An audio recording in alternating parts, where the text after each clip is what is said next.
30절에서 33절은 이제 눈뜬 사람은 오히려 바리새인들을 설득하거나 비난하기도 하면서 적극적인 공세에 나서고 있습니다. 그가 말한 내용은 4가지입니다. 첫째, 내 눈을 뜨게 한 그분이 어디에서 온 것을 모른다는 것은 이상하다. 그래서 여기서 이상하다는 것은 이 명백한 사실에 왜 의문이 생기는가의 뜻입니다. 말하자면 내 눈을 뜨게 한 표적을 보고 듣고도 그가 하나님에게서 온 것을 알지 못한다는 것은 참으로 이상한 일이라고 하는 것입니다. 그들은 모세를 통해 주어진 율법에 만족하고 예수님으로부터 말미암아 실현된 진리의 눈을 감음으로써 바리새인들은 불신앙의 어둠 속에 깊이 빠져 들어갔습니다. 그러나 눈이 멀었던 그 사람은 자신의 눈을 뜨게 해주신 일로 말미암아 예수님이 하나님께로부터 오신 분임을 알았습니다. 번째로는 하나님께서 그 말을 들어주시는 자는 죄인이 아니라 하나님을 경외하고 그 뜻을 행하는 사람이다라고 31절에 나와있죠. 그는 우리는 알고 있습니다라고 말했습니다. 그것은 우리 모든 이스라엘 민족들이 다 아는 내용이라는 것입니다. 즉 이적은 기도에 대한 응답으로 주어지는데 하나님께서는 회개하지 않은 죄인의 기도를 들으시는 일이 없으므로 그것을 행한 사람은 죄인이 아니라 하나님을 경외하고 그 뜻을 행하는 사람이 분명하다는 것입니다. 이것 또한 시편 66장 18절, 이사야 1장 15절에 기록되어져 있습니다. 32절을 보면요. 태어날 때부터 눈이 먼 사람이 눈을 뜨게 해주었다는 말은 태초부터 들어본 적이 없다는데 그가 태어날 때부터 눈이 먼을 되풀이하고 있는 것은 그들이 계속적으로 의문시해온 주요 핵심 문제였기 때문인데요. 태초 이후에 처음 보고 듣는 이 표정을 행하신 분이 어떻게 하나님에게서 오신 분이 아니냐는 것입니다. 예수님에 의해 그 눈이 떠진 사람은 그의 동정녀 탄생과 부활, 성천 등을 믿지 않을 수가 없는 것이죠. 13절을 보면요. 이분이 하나님께로부터 오지 않았다면 아무 일도 하실 수 없다라고 나옵니다. 이 사람이 하나님께로부터 오지 않았다는 바리새인들의 주장을 정면으로 반박하고 있죠. 앞서 똑같은 말을 니고데모도 한 적이 있지만 그의 말은 이론적이었고 이 사람들의 말은 체험적이었습니다. 바리새인들이 끈질기게 설득하려고 한 것은 무참히 숲으로 돌아갔지만 이 사람이 그들의 논법을 빌어 입증한 내용은 그들로 하여금 할 말을 잊게 하였습니다.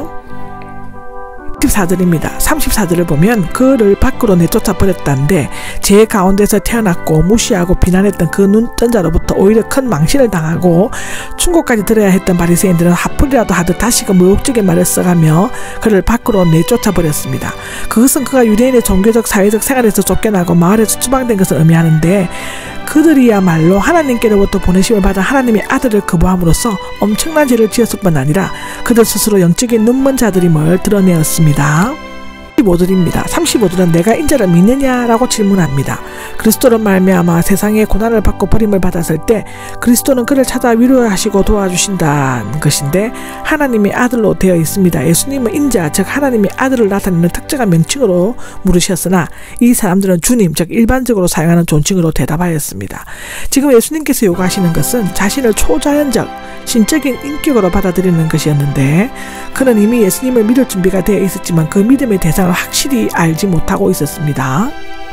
37절입니다. 37절에는 너는 이미 그를 보았다가 나오죠. 예수님께서 사마리아 여자에게 말씀하실 때와 똑같은 장면입니다. 세상 끝날까지 우리와 함께 하시는 예수님을 깨닫지 못하는 것은 엠마오의 두 제자처럼 영의 눈이 어두워지기 때문인 것이죠. 18절을 보시면 주님 내가 믿습니다가 나옵니다. 그는 즉시 믿음을 고백하였죠. 이때 주님은 앞에 주님과 같은 호칭이었지만 그 의미는 전혀 달랐습니다. 앞에 것은 존경하는 선생님 정도의 의미였지만 후자는 메시아, 하나님의 아들과 같은 의미였습니다. 요한복음에서 꿇어절하였다는 하나님 또는 하나님의 아들에게만 사용되고 있는 것을 알 수 있습니다.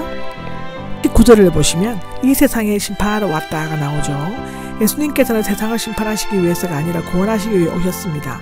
그러나 예수님의 구원의 말씀은 그것을 거절하는 사람들에게는 죄 때문에 영적 파멸을 선고하는 심판의 말씀이 되었습니다. 예수님은 스스로 심판하는 일을 하지는 않습니다. 참빛으로 어둠 속에 있는 사람들의 숨은 동기가 드러나게 하시는 것인데 이로 말미암아 보지 못하는 사람들 즉 영적 시력을 잃고 있거나 그 필요성을 자각하고 있는 자들과 또 보는 사람들, 뻔뻔스럽게 영적 통찰력이 있다고 자처하는 사람들, 자만심이 가득 찬 사람들로 불가피하게 나눠지게 됩니다. 여기 보면 심판이 나오는데 채로 쳐서 구비라는 것을 의미한다고 하는데요. 즉 자연적, 비동적으로 행해지는 심판인데 보지 못하는 사람들은 예수님의 빛을 받아 영적인 눈이 열리게 되지만 보는 사람들은 그 빛을 보고도 거절함으로써 영적인 눈이 얻게 됩니다.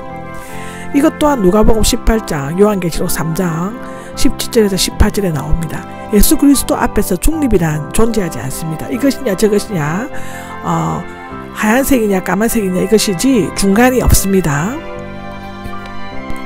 40절을 보시면 설마 우리도 눈먼 사람들이랑 말은 아니겠지요? 라고 묻습니다. 설마 내가 눈이 멀었다는 것입니까? 라는 뜻이겠죠. 죄인들이 죄를 짓고도 난 죄 지은 적 없다. 내가 죄인입니까? 라고 묻는 거랑 똑같습니다. 이것은 부정적인 의문으로서 부정적인 답변을 기대하는 물음이죠. 예수님께서 눈뜬 사람에게 하시는 말씀을 겉에서 엿들은 바리새인들은 자신들에 대해 언급한 것인 줄을 알고 질문했습니다. 똑똑하긴 똑똑하군요. 말귀를 알아들으니까 믿지 않는 게 문제지. 예수님께서는 갈릴리에서 바리새인들의 구덩이에 빠지게 하는 눈먼 인도자라고 말씀하셨습니다. 마태복음 15장 14절에도 기록되어져 있죠. 41절입니다. 죄가 없었을 것이다는데 만일 너희가 도덕적인 눈먼 자로 태어났다면 너희 자신이 눈먼 자인 줄을 깨닫고 인정한다면 그 죄는 사함을 받아 죄 없는 자가 될 것이다 입니다. 그런데 그들은 자기들이 볼 수 있다고 주장하지만 실상은 눈이 먼 자들입니다.